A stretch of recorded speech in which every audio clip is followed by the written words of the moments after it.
Salut les amis, bon 14 juillet.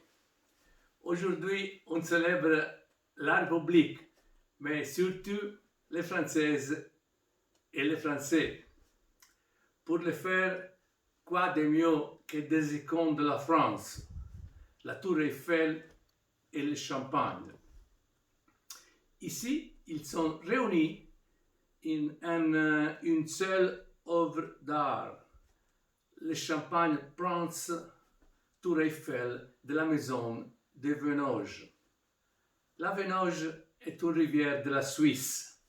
De là, Henri-Marc de Venoge est parti en Champagne pour créer sa maison près de Pernay en 1837. Il était un entrepreneur éclairé. Il a donc pour premier réalisé un label illustré de Champagne.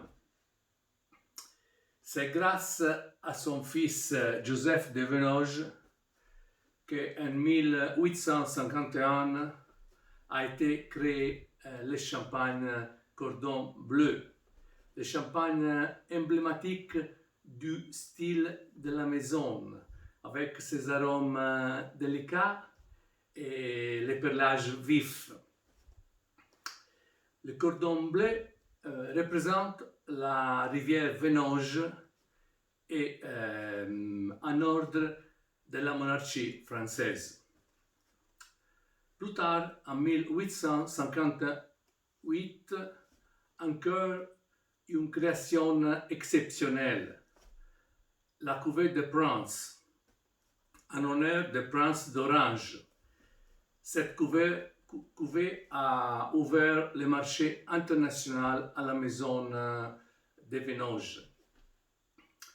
Pour la faire, on a utilisé une bouteille qui rappelle les décanteurs utilisés par l'aristocratie européenne au début du XIXe siècle.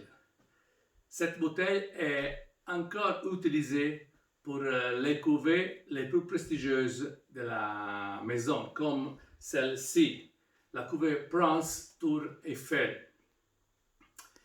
Cette cuvée a été élaborée il y a 5 ans, à l'occasion du 130e anniversaire de la Tour Eiffel. En effet, de Venoge était partenaire de l'exposition universelle de Paris de 1889. Dans cette cuvée, il y a la même proportion de cépages chardonnay, pinot noir et pinot meunier. Il reste 5 ans sur lit. Il est une production limitée. C'est en brut, pas dosé. Il est possible de connaître et de profiter du savoir-faire, de l'art de vivre, de la qualité des champagnes de Venoge dans un bel espace sur l'avenue du Champagne à Épernay. Voilà ce champagne de Venoge Prince Tour Eiffel.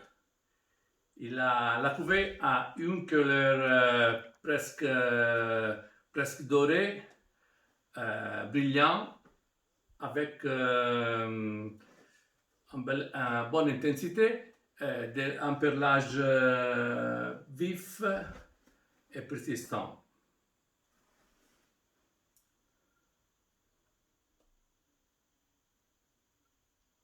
Les arômes sont délicats, mais bien définis. On a des sensations fruitées, florales, d'agrumes, fleurs d'oranger, fleurs blanches, la mandarine,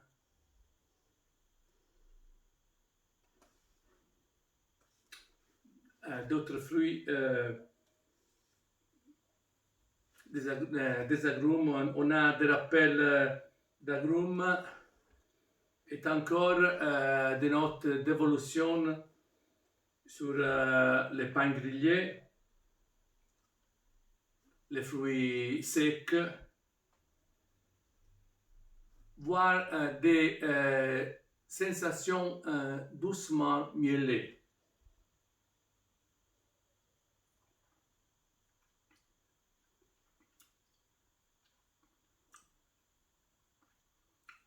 En bouche,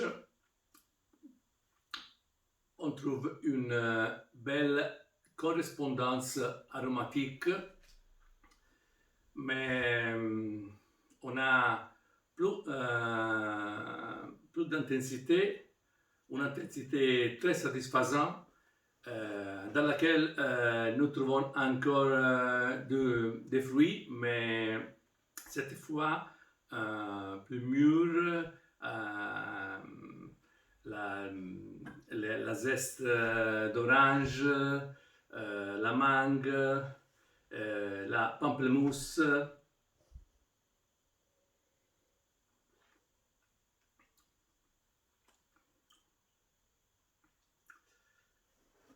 La note de l'évolution est bien perceptible avec la pâte d'amande, mais aussi une belle texture briochée. Le champagne Prince Tour Eiffel de Venoge est complexe. Il a un très bon il a de l'équilibre, il a une jolie longueur et surtout dans le final une sensuelle salinité. Levons nos calices au 14 juillet.